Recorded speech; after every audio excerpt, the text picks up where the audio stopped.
नमस्कार दोस्तों, आज उत्तर प्रदेश में 9 विधानसभा सीटों पर उपचुनाव हो रहे हैं, जिसमें हम आपको बता दें गाजियाबाद सदर सीट है, मीरपुर, मंझवा, फूलपुर और खैर जो सुरक्षित सीट है। इसके अलावा कटहरी, करहल और कुदरकी और सीसामऊ, इन 9 सीटों पर विधानसभा उपचुनाव हो रहे हैं।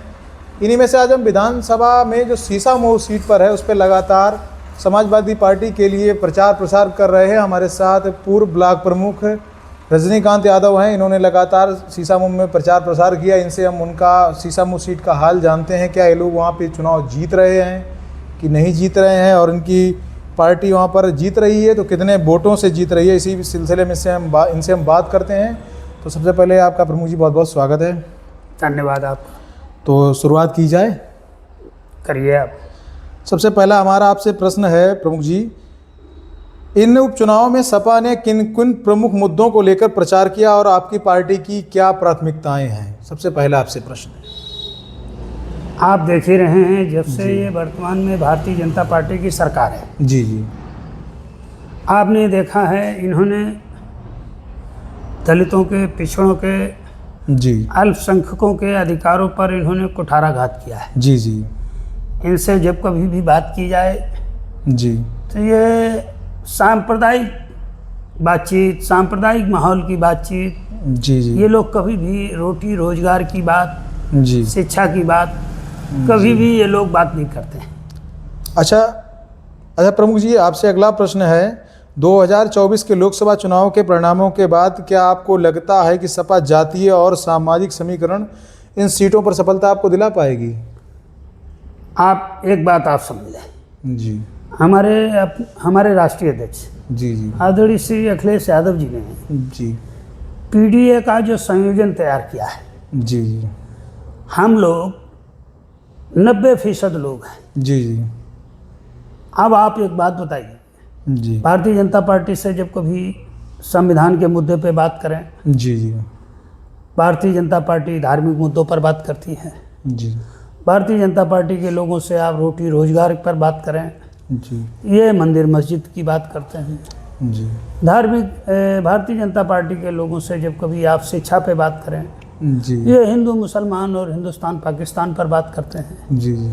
जनता इनसे ऊब चुकी है पूरी तरीके से। ऐसा क्यों करते हैं भाजपा वाले? भारतीय जनता पार्टी के लोगों को ये लगता है जी कि हमने काम किया नहीं है समाज में, किन मुद्दों को लेकर हम जाएंगे। जी जब कभी जनता इनसे सवाल करेगी जी कि आपको वोट क्यों दिया जाए, जी जी।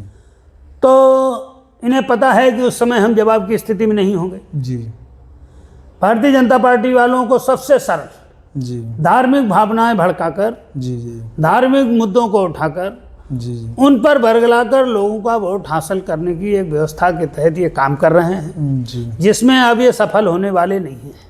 जी जी पिछड़ा, दलित, अल्पसंख्यक, जी आधी आबादी और अगड़े लोग भी, जी जी जो पढ़े लिखे लोग हैं, समझदार लोग हैं, जी इस देश की जनता बहुत समझदार होगी। जी। उन्हें पता है मंदिर मस्जिद, हिंदू मुसलमान से हम लोगों की रोजी रोटी या समाज में हम लोग सम्मान नहीं पा पाएंगे, जी या समाज में हम तरक्की नहीं कर पाएंगे। जी जी उन्हें पता है जी कि जब कभी भाई राजनीतिक दलों की व्यवस्था है जनता के हितों पर काम करें। भारतीय जनता पार्टी को किसी के हितों पर काम नहीं करना है। जी आप देख ही रहे होंगे, आप स्थानीय स्तर पे ले लें, जी खेती और किसानी के मुद्दों को ले लें, जी पूरे देश में हमें तो लगता है जितना हमने देखा है पूरे प्रदेश में जी डीएपी खाद या कोई भी खाद जी। आप उपलब्ध ही नहीं करा पा रहे। क्या व्यवस्था है? अच्छा, क्या आप खेती किसानी से जुड़े लोग, जी जी क्या खेती किसानी से जुड़े लोग, क्या एक जाति और वर्ग विशेष से आते हैं? जी हर जाति और वर्ग का व्यक्ति जी। खेती किसानी से जुड़ा है। अच्छा, आपने वहाँ लगातार अभी जो वोट मांगे, काफ़ी दिन आपने समय भी दिया, वहाँ की जनता का रुझान आपको क्या लगता है?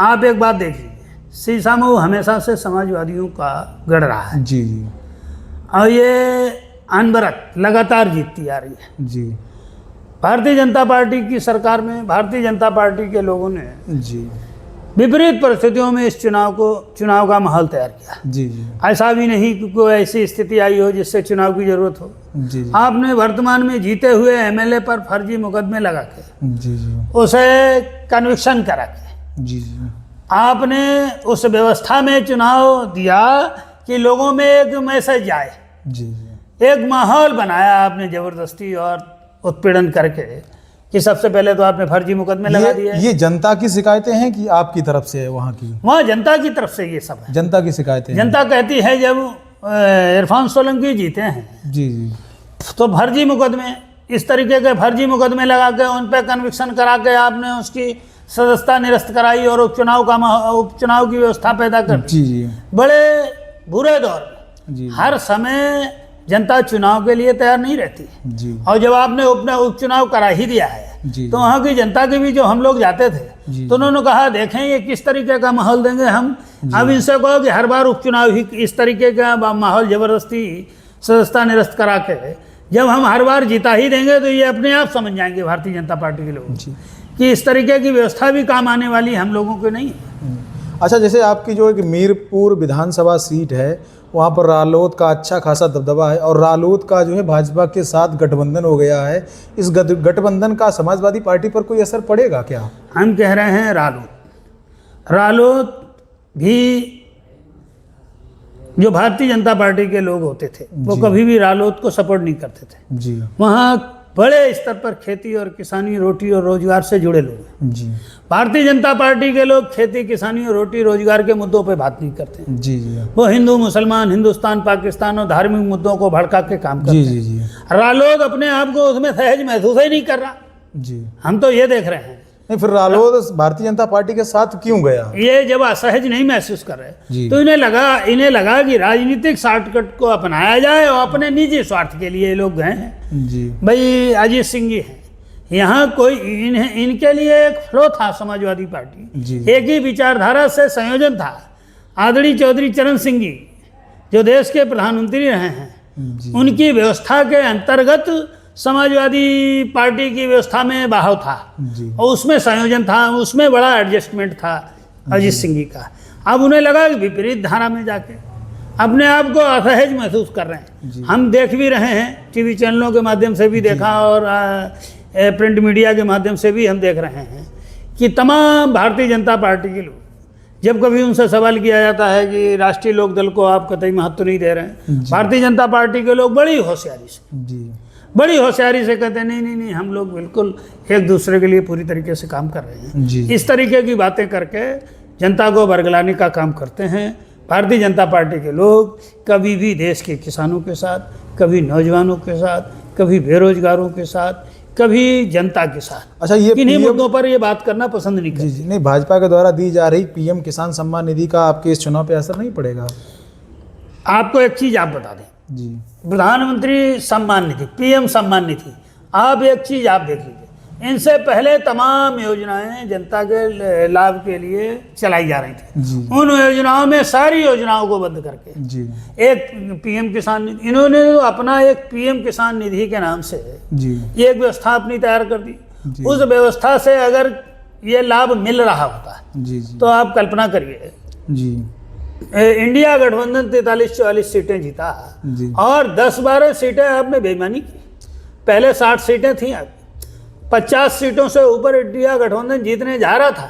जी आपने बेईमानी करके, चाहे फरुखाबाद ले लें, चाहे मेरठ ले लें, और तमाम सीटें हैं। जी इन चीज़ों की तो जानकारी आप तक है ही। जी जी उनमें अगर ये लोग बड़ी ईमानदारी से अगर चुनाव होने देते तो हमें नहीं लगता कि इस बार ये बहुत कम रेयर उदाहरण स्वरूप ये जीतने की स्थिति में आते। ये आपका बड़ा आरोप है ईमानदारी का? नहीं, बिल्कुल भाई। आप एक बात बताइए, आप कल ही आप देख लीजिए, टीवी चैनलों में चल रहा था, महाराष्ट्र की जनता पूरी तरीके से इनके खिलाफ है, तब आप वहाँ पैसा भर भर के जनता को आप गुमराह करने की कोशिश कर रहे हैं। जी जो लोग हैं उनमें आप पैसा बांट रहे हैं। ये इस पर आप क्या कहेंगे?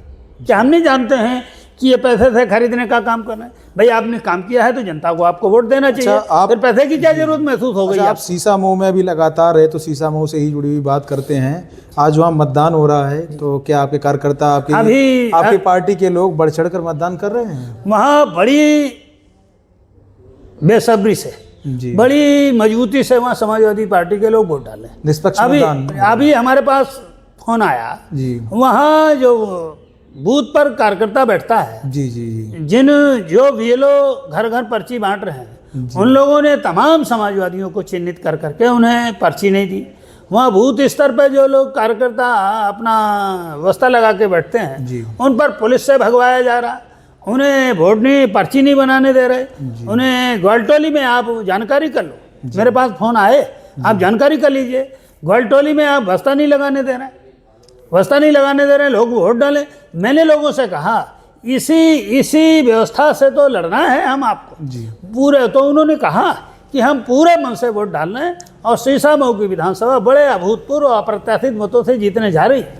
अच्छा रजनीकांत जी, एक बात बताएं, अभी आपके ही जनपद के पूर्व सांसद सुब्रत पाठक कन्नौज से सीसामऊ प्रचार करने गए थे। चुनाव प्रचार के दौरान वो युवाओं को संबोधित कर रहे थे। उन्होंने एक बहुत बड़ा वहाँ पे बयान दिया था कि जो संविधान है न तो बांग्लादेश में माना जाता है, न पाकिस्तान में माना जाता है, न अफगानिस्तान में माना जाता है। संविधान तो तब वहाँ शरिया माना जाता है, संविधान तो यहाँ माना जाता है, ये तभी माना जाएगा जब मोदी सरकार रहेगी। तो और उसके अलावा उन्होंने बयान दिया था कि बटोगे तो कटोगे। तो इस पर आपका क्या कहना है? ये देश दुनिया का सबसे बड़ा लोकतांत्रिक देश है। जी जी। यहाँ दुनिया को जीने का, रहने का, खाने का, व्यापार का, रोजगार का, जी सबका अपनी अपनी स्वतंत्रता है। लोकतांत्रिक परिवेश में रहने का अधिकार है। जी जी। ये देश संवैधानिक व्यवस्था से चलता है। जी जी।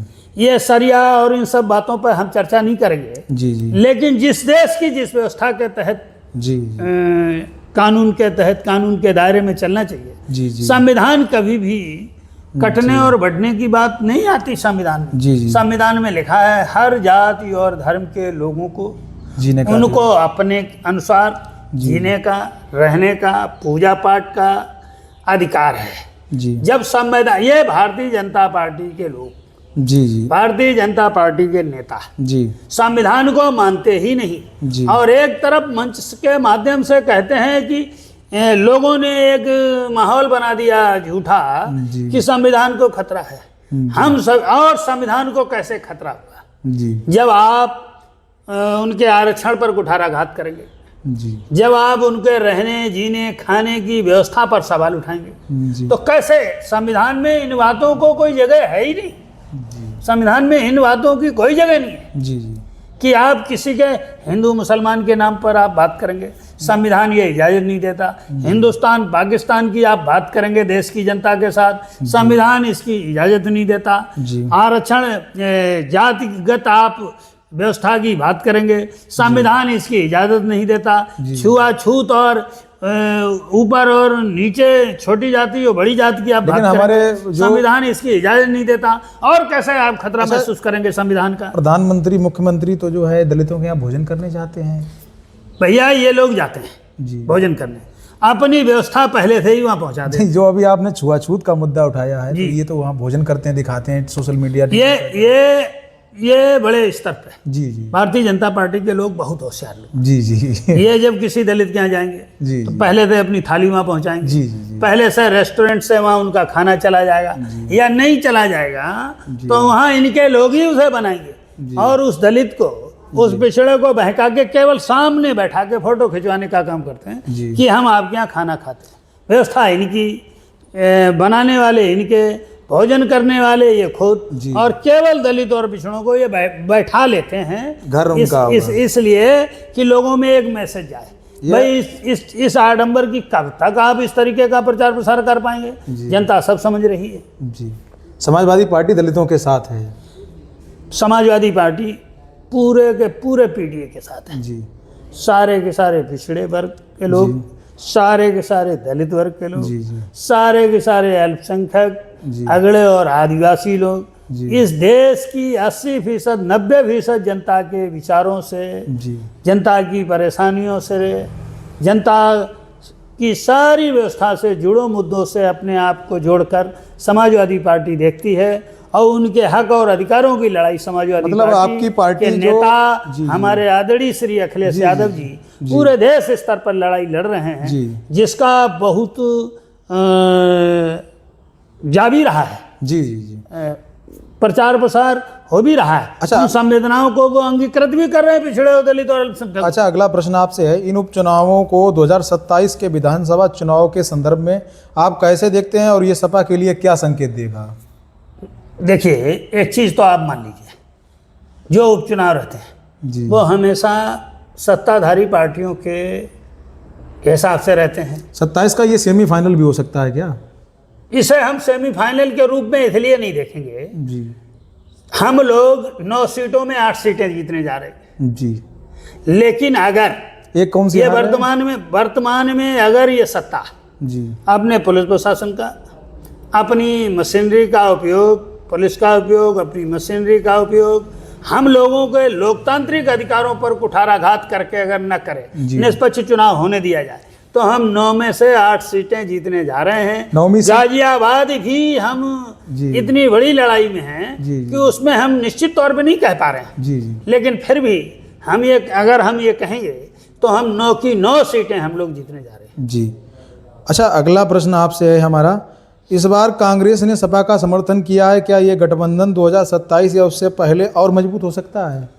भाई, इंडिया गठबंधन बना ही इस विचारधारा से है जी कि जी लड़ाई धार्मिक और सांप्रदायिक मुद्दों को लेकर जो पार्टी काम कर रही है, जी जी संविधान को उपेक्षित कर रही है, जी आरक्षण के मुद्दों को उपेक्षित कर रही है, रोटी रोजगार के मुद्दों पे बात नहीं करेंगी, जी। शिक्षा के मुद्दों पे बात नहीं करेंगी, जी। खेती और किसानों के मुद्दों पर बात नहीं करेंगी, जी। लोगों की भावनाओं को भड़का के बड़ी होशियारी से इन लोगों ने वोट हासिल कर लिया। जी। उन सारे मुद्दों से, उन मुद्दों के खिलाफ जी। जो भारतीय जनता पार्टी लड़ाई लड़ रही है जी। कि सारी हमारी जनता की धार्मिक भावनाओं को भड़काकर वोट हासिल कर रही है, जी जी उस लड़ाई को लड़ने का काम ये पूरे देश में इंडिया गठबंधन कर रहा है। इंडिया गठबंधन मजबूत है, आगे भी मजबूत रहेगा, और इसके असली सूत्रधार तो हमारे नेता, राष्ट्रीय अध्यक्ष आदि श्री अखिलेश यादव जी ही तो हैं। जी जी। अच्छा, फिर योगी जी भी एक नारा देते हैं कि बटोगे तो कटोगे, पाल घर में हिंदुओं का जो हश्र हुआ देख लो। क्या हिंदुत्व के नाम पर भाजपा को सफलता नहीं मिलेगी इस बार? हम कह रहे हैं, हिंदुत्व कोई शब्द कहीं है नहीं, जी। शब्द है सनातनी। सनातनी। सनातनी का मतलब है आदिकाल से रहने वाले सारे के सारे लोग। जी विचारधारा का जब प्रश्न आ जाए जी जी तो कटोगे बटोगे शब्द की इजाज़त संविधान ही नहीं देता। जी जी आप क्या कह रहे हैं, आप सत्ता में हैं, उन शब्दों में हम कह भी कुछ नहीं सकते हैं। जी। उन्हें लगता है कि इन शब्दों से, इस तरीके के नारों से वोट हासिल किया जा सकता है। जी। जनता बहुत होशियार है, जी। वो इन शब्दों की परिभाषा, इन शब्दों का विश्लेषण हम और आपसे ज़्यादा बेहतरी से जानती है। जी। तो इस बार 23 नवंबर को समाजवादी पार्टी बना रही है, पूर्ण बहुमत से जीत रही है वहाँ पे ये 8-9 सीटों पर। एक बड़ा मैसेज जी इस उत्तर प्रदेश में, एक बड़ा मैसेज जनता देने जा रही है जी कि आगे आने वाले 27 के चुनाव में जी बहुत अप्रत्याशित बहुमत से समाजवादी पार्टी की सरकार बनने जा रही है। जी पिछड़े और दलितों, अल्पसंख्यकों, पीडीए की सरकार बनने जा रही है। जी जी इससे हम प्रदेश की जनता अपने आप में आशा भरी निगाहों से अपने नेता आदरणीय श्री अखिलेश यादव जी की तरफ देख रहे हैं। 2027 में पीडीए की सरकार बनने जा रही है, जी जी। ये हम आपसे कह रहे हैं। अच्छा रजनीकांत जी, एक प्रश्न जो है हमारा आपसे है, कन्नौज में बहुत चर्चा रही आपके विषय में, मैंने बहुत सुना भी, आपको बड़ी एक जिम्मेदारी मिलने जा रही है, इस तरीके की जो है सुनने को मिलती है जगह जगह पर बातें, समाजवादी पार्टी में रजनीकांत यादव को कोई बड़ी जिम्मेदारी मिल सकती है, इसमें कितनी सच्चाई है? हम तो ये कहते हैं, जी हम लोग इम्तहान का लिखने पढ़ने वाले लोग हैं, जी जी इम्तहान देने वाले लोग हैं। जी नेता हमारा परीक्षक होता है, जी हमने कैसा लिखा, जी किस जिम्मेदारी लायक हमारी हैसियत है, जी जी जी हम कैसा किस क्षेत्रों में काम कर सकते हैं, जी। इसका निर्धारण तो हमारे नेता करेंगे, आदरणीय श्री अखिलेश यादव जी। अच्छा, राष्ट्रीय अध्यक्ष जी से आपकी बात तो होती होगी? हम प्रणाम कर लेते हैं अपने नेता को, प्यार करते हैं आपको? अरे भाई, उनका तो प्यार पूरी लोकसभा की एक एक जनता के प्रति उतना ही गंभीर है जी। जितना एक साधारण कार्यकर्ता के। ये प्रश्न मैंने आपसे इसलिए किया क्योंकि मुझे कन्नौज में कई जगह पर सुनने को मिला कि अखिलेश जी के आप बहुत करीबी हैं। करीबी का जब प्रश्न आ जाए जी तो अकेले रजनीकांत के करीबी होने से तो भला होना नहीं।